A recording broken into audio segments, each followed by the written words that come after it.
Drawing in my sketchbook is the best thing that I do for my art practice. It's something that I've been doing for years and years now.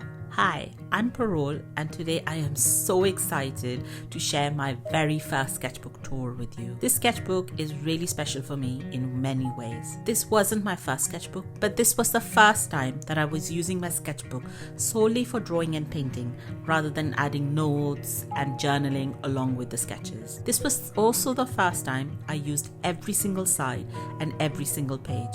Painting often and even managing to finish it in a few months rather than a few years or leaving them unfinished. And finally, looking back, drawing in the sketchbook took me through a journey of self-discovery and was probably the catalyst in finding my personal art style.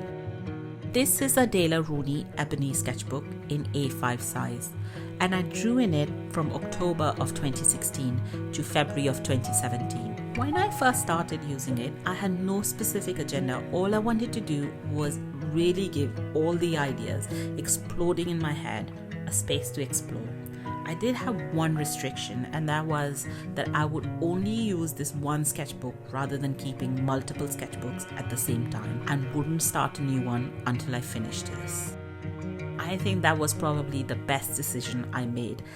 It ended up having a mix of observational drawings, patterns, some things drawn from imagination and some from photo references. I also started to explore gouache and color properly. So the first few pages were all painted in Spain during a holiday. And for this first sketch, I remember I was sitting in our Airbnb facing this balcony, and I really wanted to capture the contrast between the light and shade and draw the house in front. I remember hating it once it was done. In fact, I shared it on Instagram, and I think I wrote that I've overworked it. But now that I look at it, I understand why I didn't like it then. I had used black paint to denote the dark shade. I never use pure black in my paintings anymore. I often use blues, greys, greens, or darker values of any color to create the same feeling and mood now. I also felt it was just too realistic for me. This was probably one of the first window sketches I drew. I've always been so fascinated by windows. Getting a glimpse into the house and wondering who lives there and what their lives are like and how people decorate their windows is just so fascinating. This is a very special double page spread for me. I think this was probably the very first kitchen painting I did. If you aren't familiar with my work, I love capturing everyday scenes. I want to freeze a little insignificant moment and make it special, kind of like a time capsule. I still love all the details here. This was also one of the first times that I'd created a narrative between the two double page spreads. These chest of drawers were a lot of fun to paint. I also remember seeing a girl on the street carrying a I Love Darcy tote bag, and it just felt right to add it here as a little nod to my love for Jane Austen. For these pairs pattern, I think I used Neocolor too.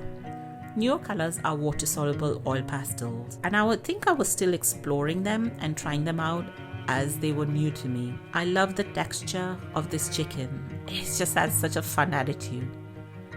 This double page is also quite special. Our Airbnb in Spain was in a town called Altea, and the view in front of that apartment was to die for. So it was a really popular spot for taking photos and selfies. I remember seeing all the people always gathering around and thinking, this would make a great pattern. I think this was the first time I didn't just capture what was in front of me, but took it a step further. I was also trying to break out of the realistic colors and make it more than observational drawing. I like this messy pattern. I also like how I've added these road signs to make it a bit quirky. Here, I think there were a few ideas for ceramic plates and Christmas tree ornaments. I've stuck some of these pages together, so I guess I must have hated what I drew. This double page spread was drawn using photos I took during a Spain trip of the food we ate. I can start to see glimpses of my style emerging. I'm trying to combine references with my own take of things with these kind of adding these patterned backgrounds. Another window of Altea. I love this window. I love this ultramarine blue painted just inside, and I like how I've tried to balance the blue with the blue socks. That was clearly made up. You can see here that I'm really starting to understand how to balance color in a composition. This is a totally made up spread. The brighter colors are starting to appear. I like the autumnal feel of this page. You can see I was trying to explore mark making on the trees and really trying different textures. Compositionally, this page was new to me as well, but I like how the tree placements leads your eyes to the house. More pages stuck together. As I was progressing, I was starting to understand limited palette and really exploring that. This concept of using similar colors but for different subject matters to kind of unite the two sketchbook pages together is something that I still love doing. Some people sketching here. I was working full-time and was traveling to central London every day, and sometimes I would come across someone that would really inspire me to capture them in my sketchbook. I love the fur coat he's wearing. More sketches from my traveling to work and just out and about in London. Some random experiments. Clearly I wanted to try this idea of using a sticker. I kind of like this page. Clearly I was starting to explore Christmassy narrative themes here. I remember taking photos of these squirrels in the park and deciding to add some mince pies and Santa hats. I think I probably thought I could turn this into a greeting card or something. More Christmas pages. My character drawings have definitely improved since then, but I like that I'm giving a lot of ideas a go without worrying too much about it. I love this double page spread. These colors felt just right. And I remember feeling really proud of this painting and feeling for the first time I had managed to put to paper what I had in mind. This page felt like a change was happening in my work. So here's the thing about art and a creative practice and just life in general. There will always be ebbs and flow. After kind of triumph of the previous few pages, the feeling of I was nailing it and a style was beginning to emerge, this page felt like a complete failure and a letdown at the time. I hated it. The colors were all wrong. I was just so hard on myself for this page. I remember thinking, why can't I even draw basic things like plants properly? And it's something I still have to remind myself to this day, is that we will make a lot of art. A lot of it is going to be kind of bad, but that bad art's going to fuel and give inspiration to possibly good art. And sketchbooks should be a safe space where I should be able to make whatever I want and experiment and try all sorts of things out. And not all of them are going to turn out nice. Like, for example, I actually really like the color combination of this tray here. This was the first time I used neon paint. I loved how mad and bright it was. These were things I was beginning to recognize about my work and what colors I was gravitating towards.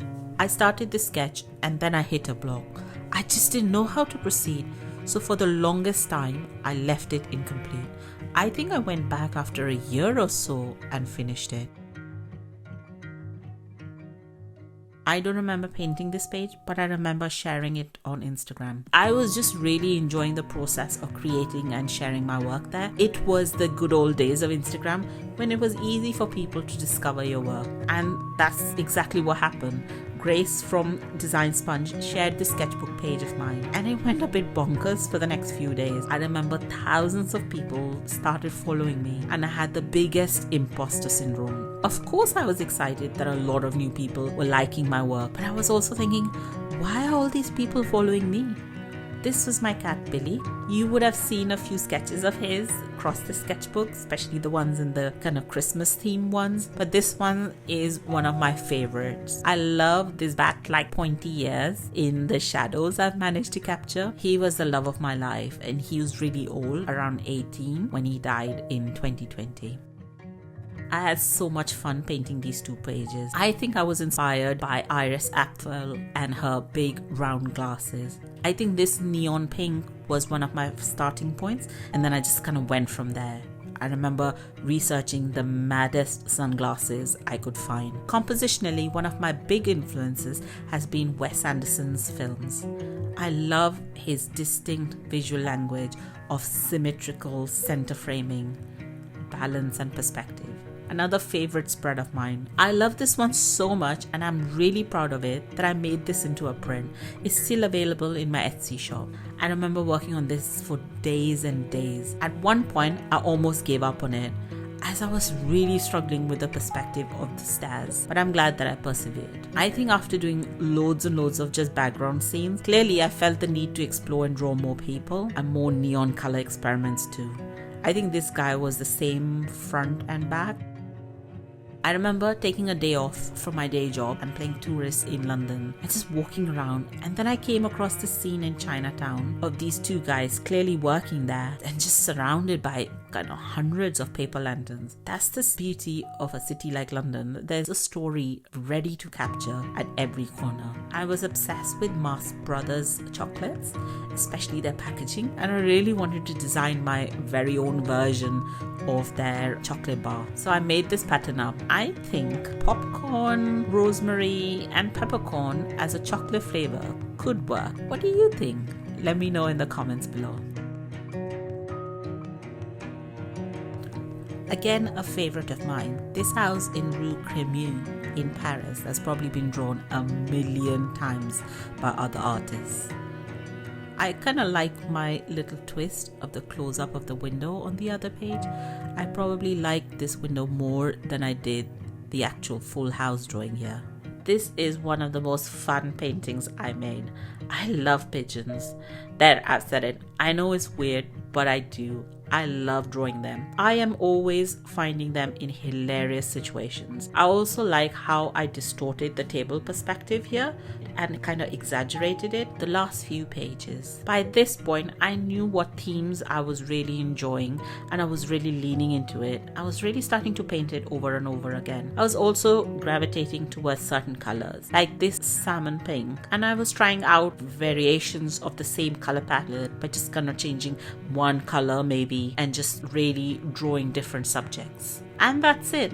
This is the final page. Thanks for sticking around till the end. I hope you've enjoyed this tour and the thought process behind my art and the progress I'd made by the end of this sketchbook. Let me know in the comments below what parts you like. And if you're starting a new sketchbook and not looking forward to the first few blank pages, I've made a fun video about it, so do check it out. Until next time, cheers.